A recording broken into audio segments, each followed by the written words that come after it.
Avançando para a lição do domingo, antes, porém, quero fazer mais uma vez um registro, agradecer meu amigo, meu colega de ministério, o pastor Laércio Mazaro, que bondosamente tem me enviado o seu comentário por antecipação, para que eu, juntamente com os estudos que faço, possa oferecer cada vez mais a você um melhor conteúdo e assim todos nós crescemos na graça e no conhecimento do Senhor Jesus. A ira do Cordeiro é o título da lição do domingo. E as cenas que o autor escolheu da palavra de Deus se referem à abertura do sexto selo, conforme se encontra registrado em Apocalipse 6, verso 17. E o autor, 12 a 17, perdão. E o autor, ele faz aqui uma observação interessante, como neste sexto selo são descritas as reações dos perdidos, daqueles que não herdarão a eternidade. Ele observa que eles não perguntarão: o que é isso? Quem está por trás disso? Não, essas perguntas não aparecem ali na revelação de Apocalipse. Parece, diz o autor, que eles estão sabendo o que está acontecendo, eles estão sabendo do que se trata. Eles se referem a Jesus como Cordeiro, mostrando que alguma coisa acerca da história de Cristo, do Cristo Salvador, do Cristo Redentor que deu sua vida, eles já conheciam. Parece também que eles estão cientes que o grande dia chegou. E eles entendem que para eles não há mais esperança, porque a pergunta final é: quem poderá subsistir diante de todas essas coisas? E é interessante, irmãos, que neste ponto da narrativa aqui da lição, o autor faz uma referência a Mateus 24, 14 e também a Apocalipse 14, 6 a 12, e podemos ainda acrescentar Apocalipse 18, quando são relacionadas as questões que apontam para a pregação do Evangelho ao mundo todo. Então você vê ali Jesus dizendo que esse Evangelho será pregado a todo mundo antes que venha o fim. E as três mensagens angélicas se unem a isso. Então não é por desconhecimento, mas há uma razão por trás disso. A razão para a morte eterna dessas pessoas. Porque eles se recusaram a aceitar, a crer, a obedecer e a seguir o Senhor Jesus Cristo. Essa será a razão porque tanta gente vai se perder. E eu fico pensando, irmãos, quando se fala em perdidos, o coração entristece, porque, de acordo com a primeira carta de Paulo a Timóteo, capítulo 2, verso 4, Deus não deseja que ninguém se perca. Da mesma forma, quando pensamos em perdidos, nossa primeira tendência é pensar em pessoas que estão fora de uma comunidade de fé, que estão fora do cristianismo, que rejeitaram a Cristo ou rejeitam qualquer envolvimento com valores e questões espirituais. Mas eu tenho que pensar também para aqueles que estão dentro da igreja, que professam uma fé, que estão filiados a uma determinada comunidade, no nosso caso a Igreja Adventista, ou nossos amigos em outras congregações, e vivem uma vida de forma desconsiderada, relaxada, que não se aplica a buscar cada dia mais para este preparo. Será que há perdidos dentro da igreja também? É uma pergunta que deve nos fazer pensar. Nesse ponto aqui da lição, o autor introduz a história de Noé. Mas ele não introduz com o texto do Antigo Testamento, ele vai introduzir exatamente com o texto de Mateus 24, do mesmo sermão profético, onde aparece a profecia que Cristo fez, que o Evangelho seria pregado. E os versos são os versos 36 a 34. Eu achei interessante que o autor tem incluído aqui, deixa eu localizar a minha Bíblia aqui, o 24, capítulo 24 de Mateus, e eu apreciei muito que ele tenha colocado o verso 36, que diz assim: mas a respeito, produção, coloca para nós aí, por favor. É um verso muito conhecido, mas merece a nossa atenção.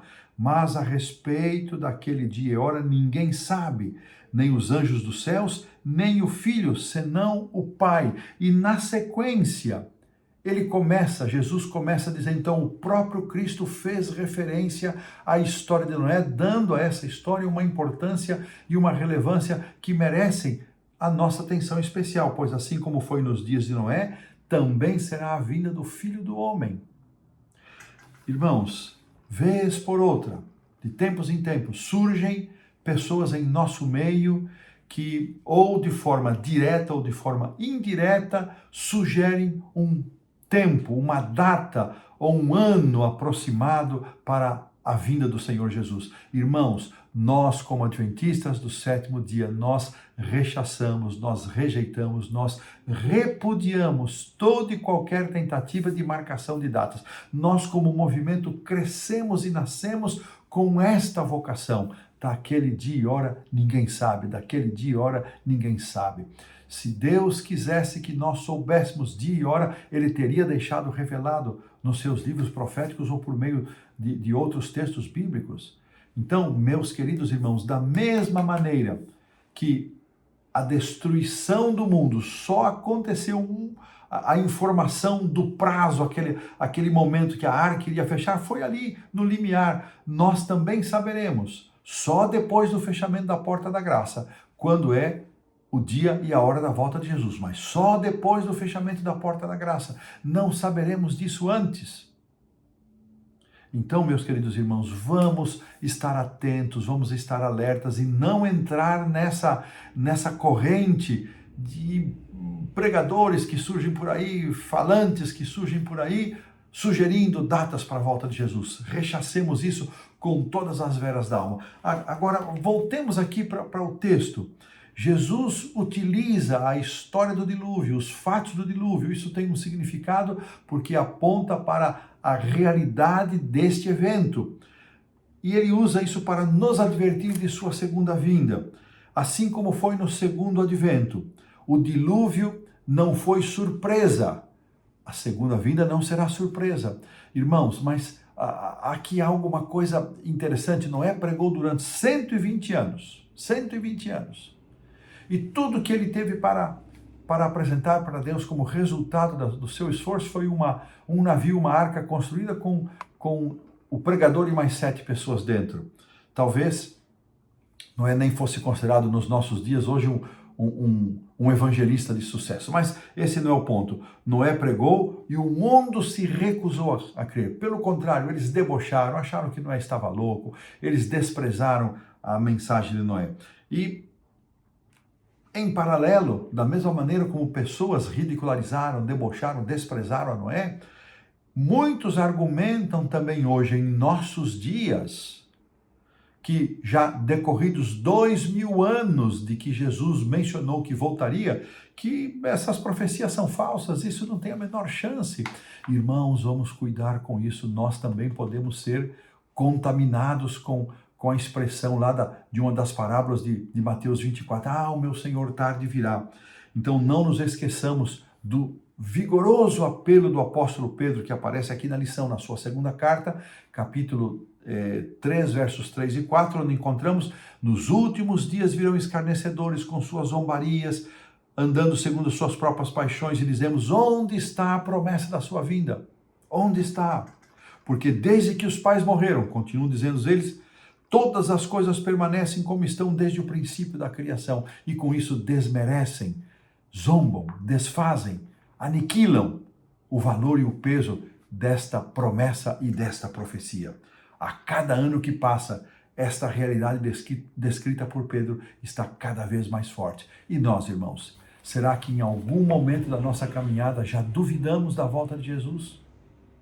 Já imaginamos que não, isso não pode ser verdade. Meu avô morreu na esperança da volta de Jesus e morreu e Jesus não veio. Meus pais morreram, Jesus não veio e eu estou já com idade avançada. Será que alguém de nós tem tido essa tentação? Não nos esqueçamos, irmãos, assim como a vinda de Cristo, profetizada por tantos profetas e nos Salmos, no Antigo Testamento, ela aconteceu, de acordo com Paulo, na plenitude do tempo, na hora exata, para Deus, o Senhor Jesus vai voltar, e que esta promessa, esta certeza aqueça o nosso coração e que a volta de Jesus seja verdadeiramente para cada um de nós a mais bem-aventurada esperança. E desta maneira, pomos aqui um ponto final na lição do domingo.